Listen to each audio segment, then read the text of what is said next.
Is Star Trek the Motion Picture really just a big screen rehash of the Changeling? You are the Kirk. You are the Kirk unit. The Creator. The Creator is that which created Voyager. You programmed my function. I've been programmed by Voyager. My function is to probe for biological infestations. Infesting Enterprise.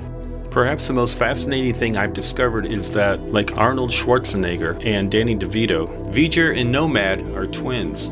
That is to say, in many ways, they're a pair of opposites. So let's probe the similarities and some of the differences between Star Trek the Motion Picture and the original series episode The Changeling. And we're starting right now. Number 1, where Nomad has gone before. Both Nomad and Voyager are ancient Terran space probes that pose a threat to Earth. I am Nomad. Voyager. Well, that's not the same. Essentially, it is, Doctor.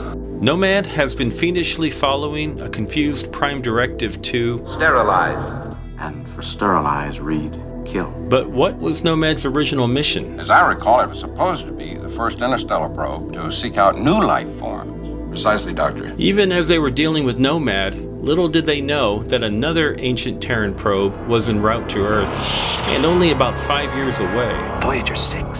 Both probes came into contact with advanced alien AI that transformed them into super powerful sentient hybrids. The machine inhabitants found it to be one of their own kind. Primitive, yet kindred. They built this entire vessel so that Voyager could actually fulfill its programming.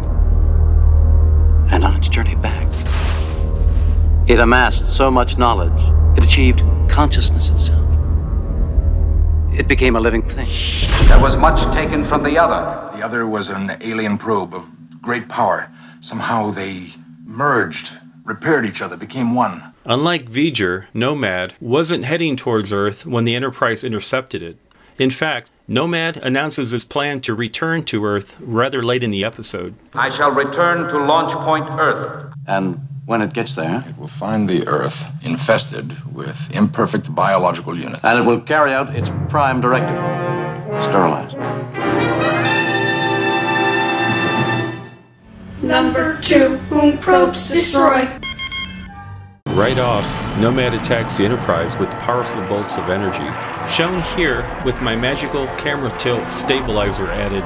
Makes it look rather different, doesn't it? Nomad halts its attack on the Enterprise only after Kirk makes contact with the probe, and only then because Nomad responded to your name as well as its damaged memory banks permitted. Voyager also launches an attack on the Enterprise, which it halts after Spock makes contact. Spock. Transmit now.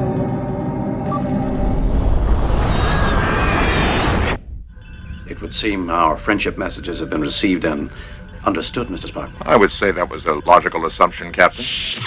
While Nomad's victims are clearly dead, the status of Voyager's victims, who are translated into data patterns, is less certain. Just how Voyager does this was wisely left ambiguous.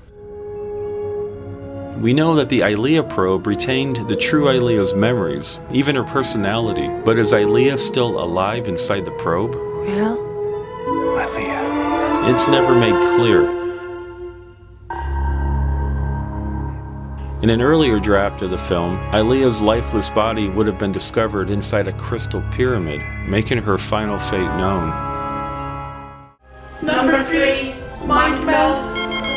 Spock performs a dangerous and harrowing mind meld on Nomad. But once connection is made, it's hard to break. You're in contact with the unit, Spock. Stop! Stop! Acknowledged. Fortunately, Spock is unharmed by the encounter.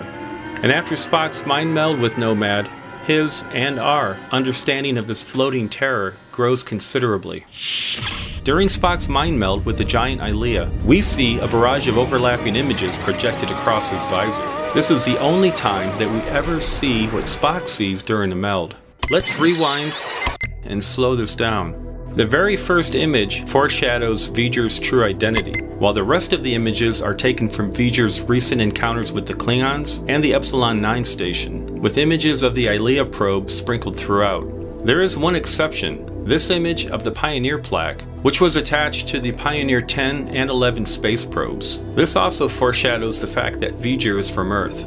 Although not included on Voyagers 1 and 2, one must have been placed on the Voyager 6 space probe. This meld helped Spock to realize that Logic and knowledge are not enough. and to achieve higher consciousness, a human element is required. I should have known. This human element is part of Spock's birthright that, at the beginning of the movie, he had been trying to permanently purge. Spock's meld with Voyager also has an element of wry amusement to it. I am concerned with that being our only source of information, Captain. This is the reason for Spock's vision quest, to find a more reliable source of information on Voyager. And what does he find for all of his trouble? Ilea. Only this time it's a giant Ilea. Spock must contend with the fact that Ilea is the only source of information on Voyager, making this the most ironic meld of them all.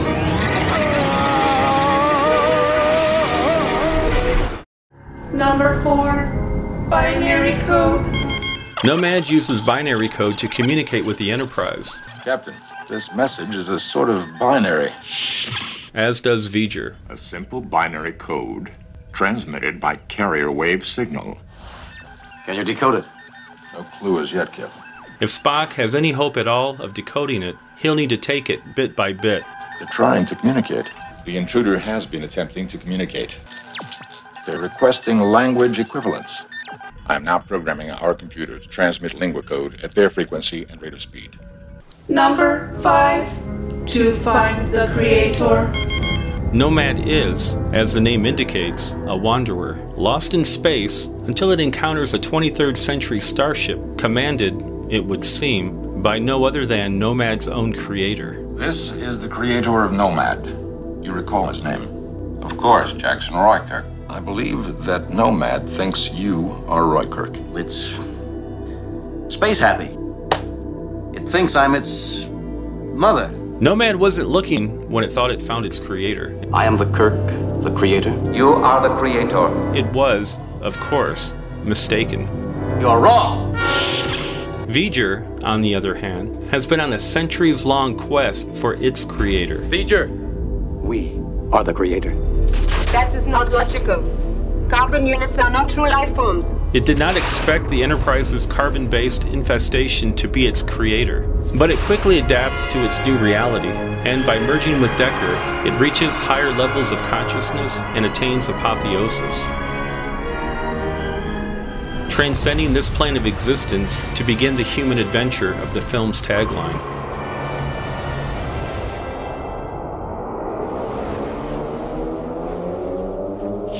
When faced with a similar revelation regarding its would-be creator, Nomad reacts in a totally different way. Its rigid adherence to its programming leaves it with no option but to self-destruct. For all its power and apparent sophistication, Nomad is ultimately just a machine, unable to evolve beyond its corrupt programming, and so Nomad's inability to adapt leads to its demise. Number 6, damage to the science station.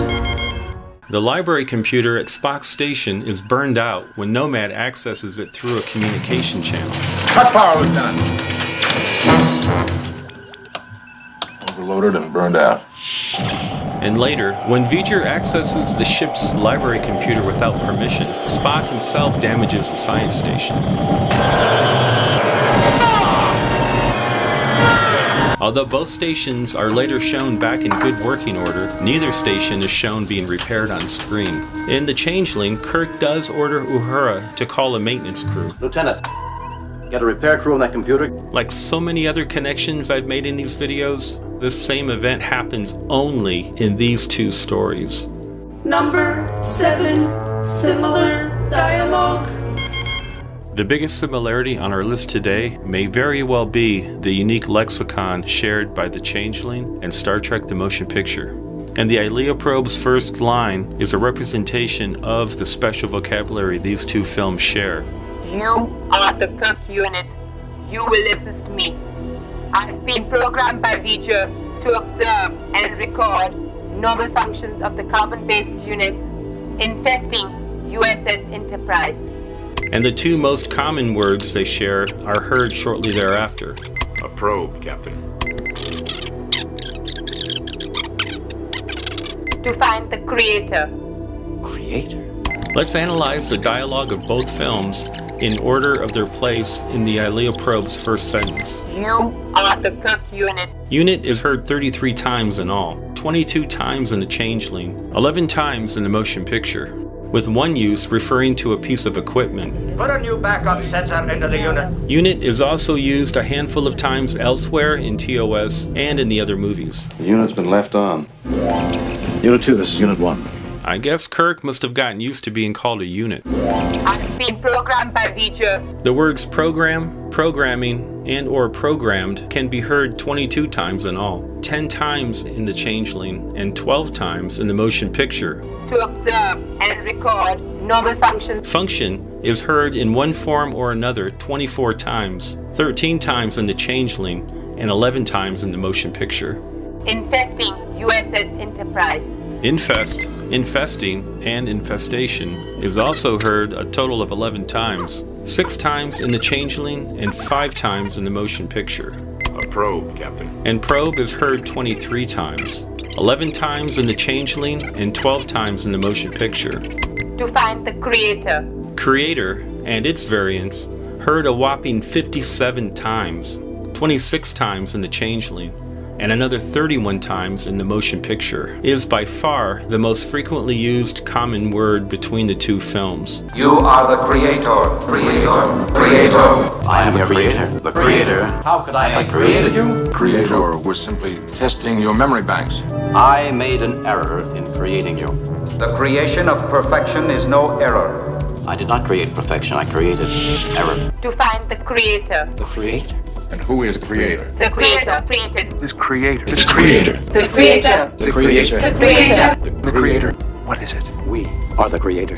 While mythic machines like Nomad and Voyager still remain mostly hypothetical, Star Trek's depiction of them does raise some disquieting concerns that could become real-life issues long before the 23rd century. I'd like to thank Jennifer Milhone for her continued support on Patreon, and here's a shout out to my newest Patreon, Chucking Dice. You can join them for more exclusive content over on Patreon by following the link in the description below. Be sure to go over to our community page and participate in the poll regarding Nomad and Voyager. And to see more comparison videos like this one, click on the playlist to the right or on the video link to the left. Thanks for watching. Until next time, live long and prosper.